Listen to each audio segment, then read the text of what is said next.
Tansei, I'm Christian Ashkate. Welcome to APTN National News. Thank you for joining us. On the second day of the conclave in Vatican City, the next leader of the Catholic Church has been chosen. White smoke just recently billowed from the chimney of the Sistine Chapel today. The white smoke signals the 133 cardinals have elected a pope to replace the late Pope Francis, and he has accepted the papacy. The new pope will soon make a public appearance and deliver a blessing and his first speech. The cardinals have been sequestered without cell phones since Wednesday. 2 days after a press conference was held by families calling for more to be done into the deaths of 2 women and a girl in BC, the province's chief coroner has now announced an inquest into the death of one of the women. 20-year-old Tatiana Harrison, who was found on a dry-docked yacht in Richmond, BC in 2022, will now be getting an inquest into her death after an outside pathologist disagreed with the 2 initial findings of the coroner's report that said she died of a fentanyl overdose and later changed that to death by sepsis. On National Red Dress Day, Natasha, the mother of Tatiana, were joined by the aunt of 13-year-old Noelle Soup and the mother of 24-year-old Chelsea Porman. All 3 families, along with their lawyer Sue Brown, and supported by the Union of BC Indian Chiefs, wrote a letter requesting this inquest. Here's what Natasha had to say about this newest development. I am excited. The best way to describe it is I'm very confused because I'm excited for something so tragic. I think it's going to take a bit of time. Like, I had some tears this morning. I think yesterday I was very elated. I hope that it'll get inquests into Noelle Soup and Chelsea Porman. But I hope that we find out what happened to Tatiana. I hope that it opens the door for transparency. A case involving the chief of Carry the Kettle, the Nakota Nation, was back in court earlier this week. Appearing by phone, defense for Chief Scott Ashapi requested to have the matter moved to next month, and they're still waiting for disclosure from the prosecution. Ashapi faces charges of fraud and theft over $5,000, money laundering, and breach of trust. Some concerned band members were in attendance at court, with one saying that the delays are frustrating. He is currently still in that role, but he wasn't supposed to be around finances at all because of the seriousness of the charges. It's very concerning because of the amount of division it's causing in our community. Scott Ashapi's next court appearance will be on June 3rd. Now to the East Coast, where an Indigenous group in New Brunswick is hoping to boost the salmon population in the Miramichi River. CTV's Derek Haggett reports. For thousands of years, the Mi'kmaq in New Brunswick have relied on salmon to sustain themselves. But that's very much in jeopardy. The population in the Miramichi River has shrunk around 75% since 2022. There's only about 5,000 between both sides of the river compared to a few years ago when there was 20,000. There's a history and a culture here that if it was lost, it would be just a real tragedy. The cause? Warmer waters and predators, namely the striped bass. My grandfather was a kid in the 1940s. You could catch salmon by the hundreds, really. You could go out fishing for one day and feed the family for literally almost the entire summer. Nowadays, you're lucky to go out and catch 1 fish a summer. The North Shore Mi'kmaq Tribal Council say in order to avoid a collapse of the species, they need long-term support and a shared decision-making process with the federal government. Last month, the council submitted an Indigenous-led 5-year plan to the Department of Fisheries and Oceans. They're asking for a budget of $38 million for operations and conservation projects. Projects underway now include wheels that gather smolts or young salmon and transport them upriver, bypassing predators. So we haven't had that kind of investment. for Atlantic salmon on the East Coast. So in order for this plan to work, we're going to need DFO to support it and to also fund it. We're looking for funding from DFO, but we're also looking for collaboration. DFO says they've received a copy of the plan, and the department will continue discussions with the Indigenous Council and its collaborators. Derek Haggett, CTV News, Weyerton, New Brunswick. We have more stories from Thunder Bay and near Cambridge, Ontario coming up after the break. Plus, here's a preview of what our Sav Jonesa is working on. I'm at the Wasagamine Campground at Riding Mountain National Park doing a story on Indigenous tourism within Manitoba. What does that look like after U.S. President Donald Trump's tariff war against Canada? We've been going off and discovering the world, but I think we're in an era and a time that we just need to go in our own backyard, and we're going to see how great and beautiful of a country we have. I'll have that story to you later this week on APTN National News.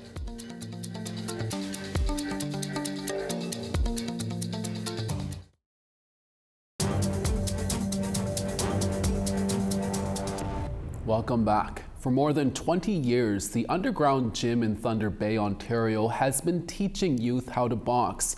Throughout its existence, the gym has transformed into a full-service youth center dedicated to promoting fitness, healthy lifestyles, self-confidence, and self-respect. APTN's Mike McDonald reports. This is Aubrey. This is Isla, who does not want to show her face. For the underground gym and youth center and its founder, Peter Panetta, Monday nights are all about the children. I love them. I've always, my whole life, worked with children, and I'm going to continue. I'm going to continue to do that until my last breath. Arts and crafts are happening in one area while hair care is offered in another. 10-year-old Isla is getting her hair done, a service offered by a center volunteer. She likes going to the center and spending time with her friend Peter. He's fun, and I gave him a nickname. Okay, what's his nickname? Old Lady. Old Lady? When I say Peter, he doesn't listen, and when I yell Old Lady, he listens to me. On days like this, Peter Panetta is the kindly, fatherly figure. I'm the donkey. But on Tuesday nights... Harder! Go, Brooklyn! Get those hands up! Go! Move the bags! He returns to the activity that gave birth to the underground. Since 1993, Panetta's been coaching boxers. On this day, he's getting his best fighters ready for competition. One of them is Christian Sutherland, who had a very simple reason for getting involved in the sport. Oh man, if I'm being honest, I would say to be in shape. You know what I'm saying? I was like about 16, I was out of shape. I wasn't feeling good about myself. I wasn't confident. And I tried this thing out. It was working. I saw the transformation. And I was like, I'm gonna keep going. Put everything into the last round. Come on, put everything into it. These workouts here, you know, gives you an opportunity to regulate your emotions and like a positive output, you know, rather than suppressing it and it coming out in negative ways.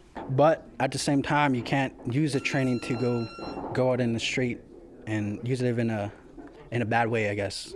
But as long as you got a good a coach like Peter, you'll be doing good, yeah. For Brooklyn Fox of Mishkigogaming First Nation, boxing is a means of adding to her fighting skills.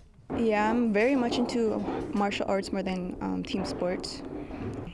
I like to watch Muay Thai and all these other martial arts that interest me, and that's what keeps me going to do boxing too. Brooklyn, along with other boxers at the gym, has helped Panetta bring the sport to other Northern Ontario communities. I went to Fort Reserve, which was Bearskin, Niskandaga, and Fort Hope, and my own reserve.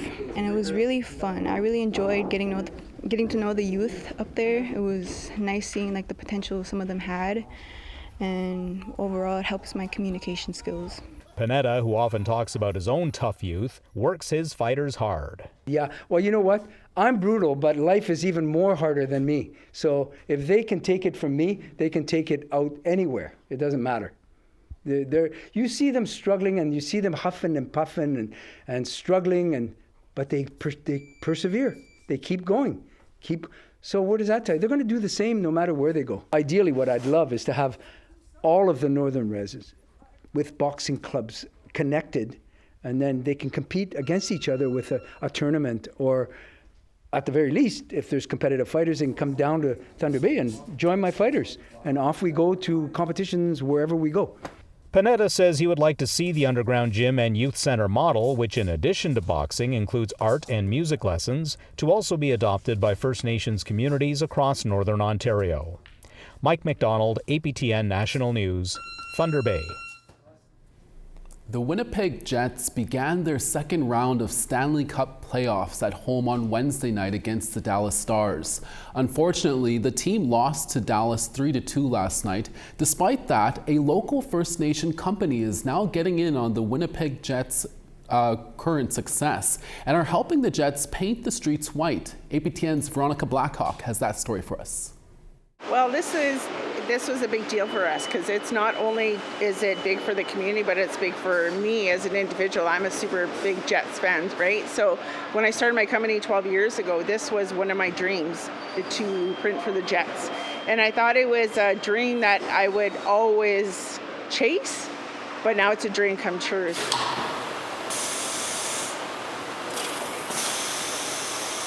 Michelle Cameron is the founder of Dreamcatcher Promotions. If you've ever wondered who fulfills the swarms of towels, tees, and garments adorned by thousands of Jets fans each game, then look to the Indigenous-owned and operated promotions company. Michelle's been working with the Winnipeg Jets for 2 years, and with the recent victories, business has been booming.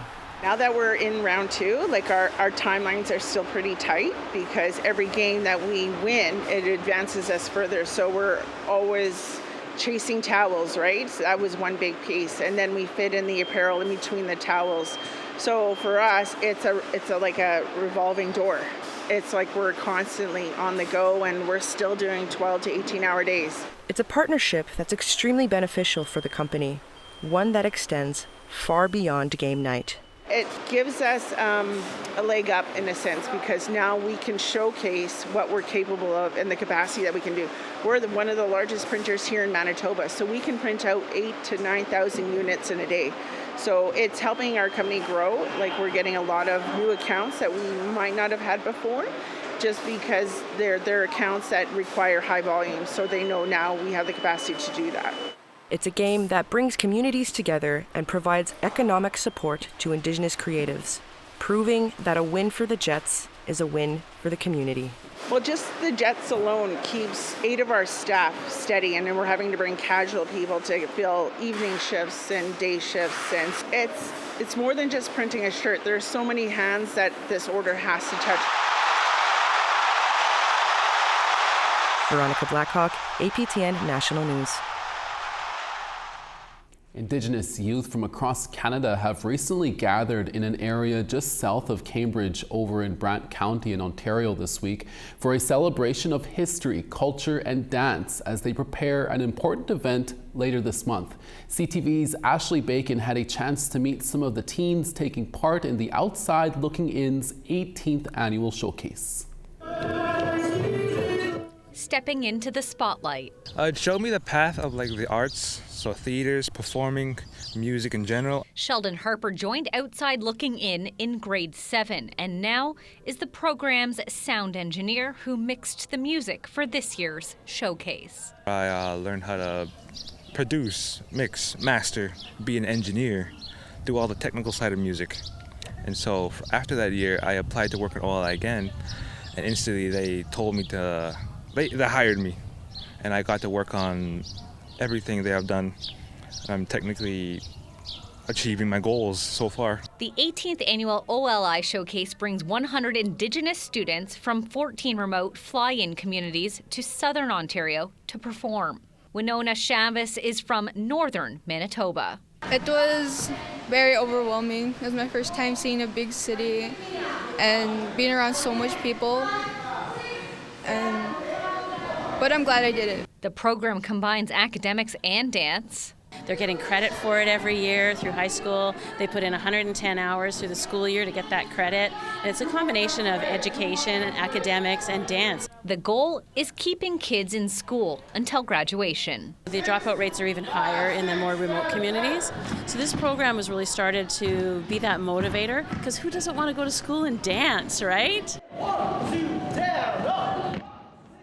combining traditional Indigenous dancing with hip-hop to create a fusion of cultures. You can learn a lot, and you can learn about yourself, and you can also raise your confidence and your communication skills. The impact of dance can be life-changing. I started crying because that actually taught me a lot, that if I were to keep trying and going, I'd succeed no matter what. Now, all this hard work isn't for nothing. Rehearsals will continue for the next few days, with the final showcase taking place in Toronto next week. Ashley Bacon, CTV News, Brant. We now want to tell you about this week's web poll question. On our website, we ask, do you feel you're properly prepared to deal with the upcoming flood and wildfire season? Your answers are yes, no, or unsure. You can go to our website at aptnnews.ca/polls to cast your ballot. We have more news after the break. Stay with us.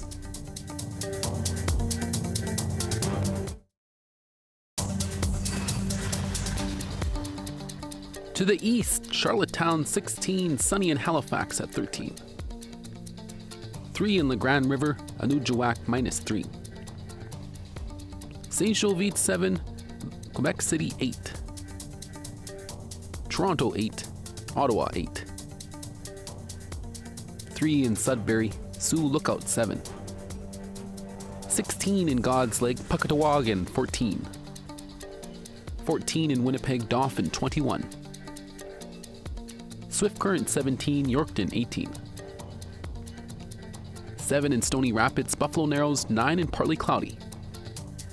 Rain in Grand Prairie at 15, Peace River 17. 18 in Calgary, Red Deer 16. 13 in Tofino, Penticton 20. Prince Rupert 10, Smithers 12. Old Crow 0, Dawson, Rain and 12. Yellowknife 5, Wrigley 4. Sax Harbor -10, Colville Lake -7.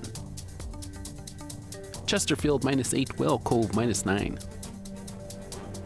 And Iqaluit Iqaluit 2, Clyde River -6. Every Thursday, we bring you our weekly In Focus podcast to discuss in depth the current stories making headlines across the country. Our host, Sierra Bettens, is on vacation, and our national affairs correspondent, Karen Pugliese, is stepping up to the mic for this week's episode. She sat down with our Kenneth Jackson to speak about the latest developments of 2 Mohawk men who drowned 10 years ago in the Bay of Quinte, and their deaths were ruled accidental. Take a listen, and we'll chat with Karen about the podcast right after this. You're seeing more and more people come forward now with information, because now they're not alone. It's not, they don't have to, I think for all this time, they're like, well, I know something, but it's just me. Do I really want to be the person to be like, all this hangs on? Like, I have to be the one to like prove they didn't do it. Now that we've proven what we've proven, more people are coming forward because they're just piling on now, and they're safe. There's safety in numbers. And like I said, this close, like a inch away from, like one call away from proving it was first-degree murder because it was premeditated. Karen, thanks so much for joining us. My first question is, what can you tell us about this week's episode of In Focus with APTN's Investigates Kenneth Jackson? Well, I really wanted to talk to Kenneth Jackson about his piece that he'd done for Investigate Secrets of the Bay. And that particular 4-part series investigates the death of 2 Mohawk men. It was Matty Fairman and Tyler Maracle from Tyendinaga. Now, they were out in a boat fishing and they drowned. And police said that it was accidental, that the boat sunk. And, you know, the families never really believed it, but the police closed the case anyway. And so Kenneth stumbled across the story and started looking into it. And he felt that there was something there. And essentially, you know, by the end of the story, he just proves that these deaths could not have happened the way the police said they could. I didn't just want to rehash the series that he did, although we do some of that. What I really wanted to talk to him about was what happened behind the scenes. You know, the stuff that, as we say, the tape that gets left on the cutting room floor. You know, Kenneth went out at one point and he took the boat back on the water, loaded it up with sandbags and a lot of weight, and tried to recreate the accident the way the police said it happened. And I was just wondering, how did you even think to do that? I wondered why he believed the families in the first place. And, you know, like a lot of times it's really hard to accept a death. So what was it about this, you know, these two men's deaths that to him seemed that there was something more to it? I also just want to talk to him about the way he built trust with the families and how the families reacted to all of this. You know, there's a point where he asked the families to sort of wire themselves when they were talking to police so he could hear those conversations. And when the coroner went down to talk to the families, they absolutely would not talk to the coroner unless Kenneth was there with cameras rolling. And that's something that just almost never happens. So these are the things that you don't see in the stories. It's the story behind the story. And when I was interviewing him, I was thinking of all the families out there with missing and murdered relatives who are told the deaths are accidental and don't believe them. And I really thought that kind of conversation could be helpful for them to understand what an investigative reporter does when they try to reopen a case themselves. Because Kenneth worked on this for 2 years, and he and I talked for about 45 minutes. Wow, no, definitely lots of interesting info to talk about there. There has also been, Karen, more development on this case since Part 4 aired a couple of weeks ago. What happened there? That's right. Well, now the coroner agrees with Kenneth that the deaths could not have happened the way the police said that they did. And the OPP commissioner has asked Toronto Police to reopen the investigation. And Kenneth just told me this morning that the Toronto Police Homicide Unit is now looking into the case. Wow. And what's next for this case moving forward? Well, the question is, if it wasn't an accident, then what happened, right? And so while the police are taking a look into that, Kenneth is going to keep with the families and find them answers. He's going to stay on the case. We heard a clip off the top where he said he thinks he's very close to finding out what happened. He does think it's foul play, but he's just a fact or two away from proving it. So he's going to stay on it. Finally, Karen, how can people tune into the In Focus podcast and hear more? Well, you can find it on the APTN website, or you can listen on Spotify, or do what I do. I always listen on iTunes. That's my favorite spot. It's up there now, so as soon as the show's over, people can go and take a listen. That's great to hear. Karen, we'll have to leave it there. Thank you so much for chatting with us today. Thanks, Creason. It's Thursday, and that means Fraser Needham is joining us now from Ottawa to tell us what's ahead on Nation to Nation. Fraser? Coming up after the evening news, Ontario Premier Doug Ford's Conservatives are trying to fast-track development around the Ring of Fire with the new omnibus bill. But one Northern NDP MPP says they need to consult with area First Nations before moving any further. Newly elected Prime Minister Mark Carney says he would like to speed up the evaluation process for oil and gas pipelines, while at the same time respecting Indigenous rights. Yukon University professor Ken Coates is here to talk to us about how it might all work. And APTN reporter Leanne Sanders is also here to give us some insight on First Nations' reaction to talk of a referendum on separation in Alberta. All this ahead on tonight's episode of Nation to Nation. Thank you, Fraser. And that's your daytime newscast for this Thursday. Dennis Ward is back for your evening news in a few hours with a brand new segment of Truth in Politics. Please join us then. From all of us at APTN National News, hi miigwech masicho. Thank you for watching, and we'll see you again tomorrow. Same time, same place. Ekse.